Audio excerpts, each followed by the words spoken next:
Blessed be everyone, and welcome to my YouTube channel. Today we're going to be talking about shadow work and what happens if you don't do the shadow work. But before I dive into the subject, hi, I'm Sandra from mysterywitchschool.com. If you're new to the channel and you want to know more about Wicca and witchcraft, hit the subscribe button and the notification bell so that you don't miss any videos.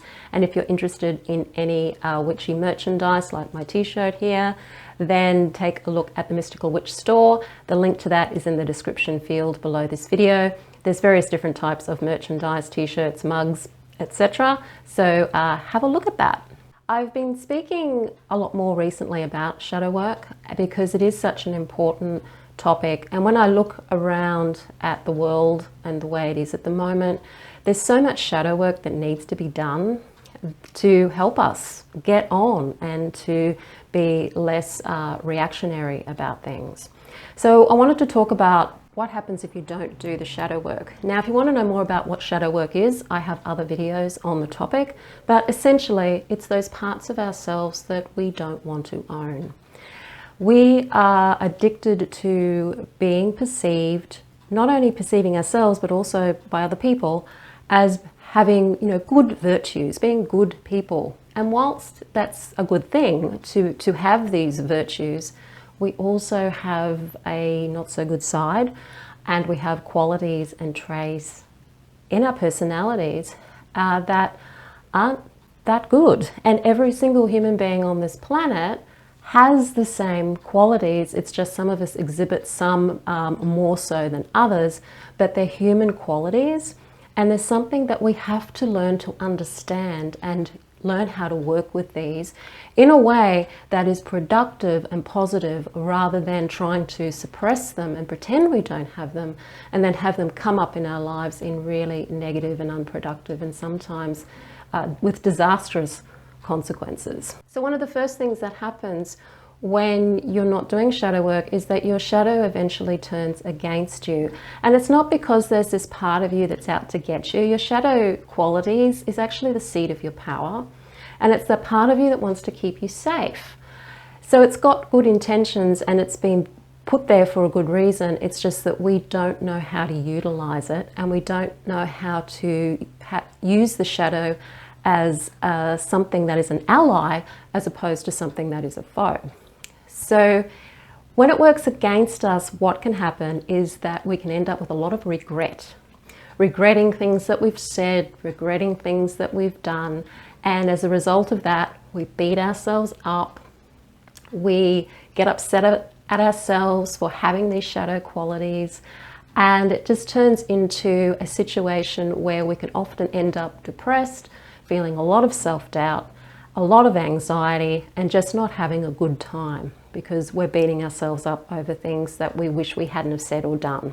When you've done the shadow work, even if you do have times when you aren't conscious of what you're doing and you do say and do things that you later regret, you'll learn how to forgive yourself for it and how to learn from the experience so that you don't end up doing that again.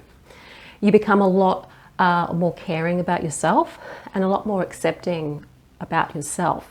And this then is reflected out into the world around you, where you can become more understanding of other people and their shadows as well when they have shadow outbursts. The shadow can sabotage you. It can sabotage you in your relationships. It can sabotage you in your career, financially, big saboteur there. It's there to keep you safe, but it was programmed back when you were a child. And so it's keeping you safe in ways that worked for you as a child. But as an adult, these ways just aren't going to work anymore, because as adults, we have to take responsibility for our lives. We've got things we've got to do. We've got to learn how to survive in the world. And those shadow qualities that we've learned in the past and programmed ourselves with in the past and have been programmed with by others just don't work that well anymore. So we sabotage ourselves. We don't do things we should be doing to help ourselves, or we do things that aren't helpful to us as a reaction against a situation.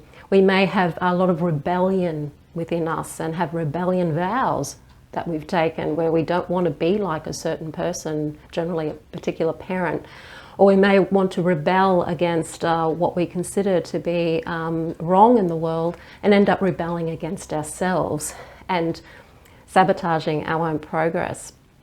And a lot of these beliefs that we have, which are causing this, feel real. They feel like they're real, and it feels real in the body, yet they're actually an illusion. And the shadow work will helps you find these beliefs, and it helps you understand that they're not true, they're not necessarily real, even if they have been in the past. Not doing shadow work makes us much more reactionary to what is going on in the world, and also what other people are doing around us and what they appear to be doing to us. So if somebody says something to us that we find offensive, we're going to react more if we haven't done our shadow work. And that can be really negative for ourselves and for the other person. It doesn't mean that you become a doormat. It just means that you react differently and you're able to react in a way that's more productive and more affirming for yourself and eventually for the other person as well.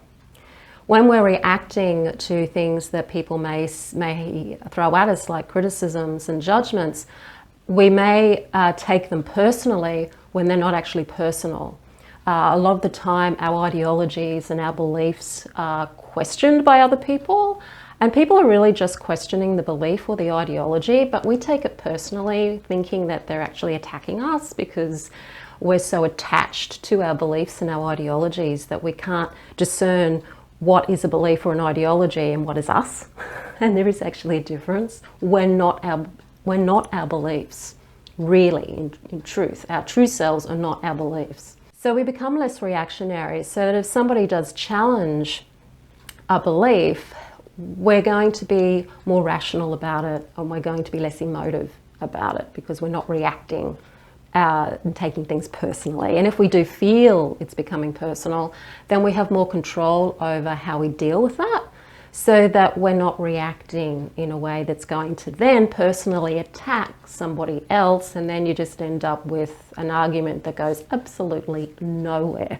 Not doing shadow work makes us more gullible to mainstream influences and even not mainstream influences. If we are feeling a lot of self-doubt and we really feel bad about aspects of ourselves that we don't like, then we're more likely to believe other people when they do try to control us with things like shame and guilt.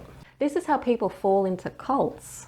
It's intelligent people who have self-doubt that fall into cults because we believe what that cult leader is saying and we feel so bad about ourselves. And of course they use a lot of techniques of coercive persuasion to add to that and make it worse.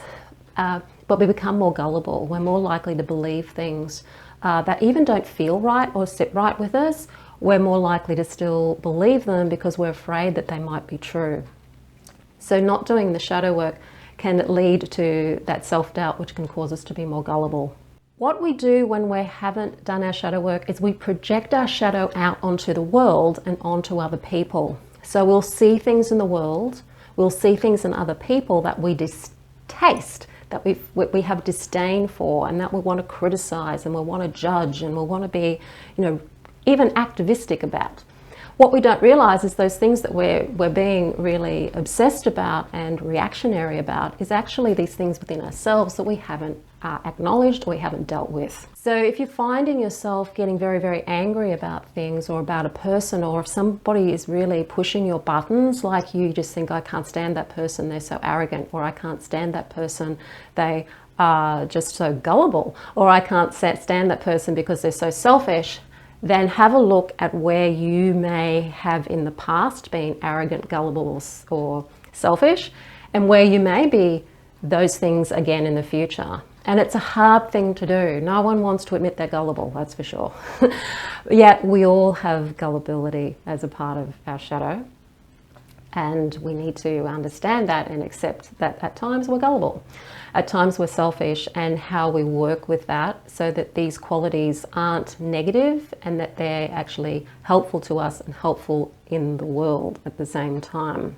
The self-righteousness that we often see, particularly in the spiritual community, is a form of not of projection, of not doing the shadow work. So the criticisms and the looking down the nose at people is just, well, people who do that haven't done their shadow work on the things that they're looking down their nose at for other people. The same with virtue signaling. That's all part of having not done your shadow work as well. We all want to appear virtuous and we want to appear good, and sometimes we lie to ourselves in order to project that image out there. But if we understand that we are on the principle of polarity, so we've got polar shifts going on within us all the time, if we can understand our dark side as well as our light side, then that makes us do that a lot less, and we become more honest. And this is where honesty comes in from a spiritual perspective. It's not about having to tell the truth all of the time in the outer. It's about telling the truth to ourselves and being honest with ourselves about who we are and what we're thinking and what we're doing. That's so important. Know thyself. We need to be honest with ourselves and know when we're being gullible, when we're being triggered, and why. And often that's not so much to do with what's going on around us. It's actually more to do with our beliefs about ourselves and the world around us. So in a sense, we're allowing ourselves to be triggered or having our buttons pushed. That's a lot of stuff there in the shadow. It causes people to be physically violent. It can cause people to be verbally violent to ourselves as well as to other people. So there's a lot of real negativity that comes from not doing shadow work. And of course we can see this in the world all the time throughout history. when we look at history and we see the dictators that constantly come along, and we see the corruption in governments and corruptions in organizations throughout history and in the present day, what we're seeing is the shadow, an unconscious shadow. And that's something we're being called to try and change at this time in our spiritual conscious evolution. And so we all owe it to ourselves to do some form of shadow work. I have videos on shadow work. I give a few techniques on how you can start doing your shadow work, so do have a look at the shadow work playlist. If you're interested in doing one-on-one work with me, with anything that's going on in your life that you think your shadow may be an issue with causing, then flick me an email. It's sandra@mysterywitchschool.com.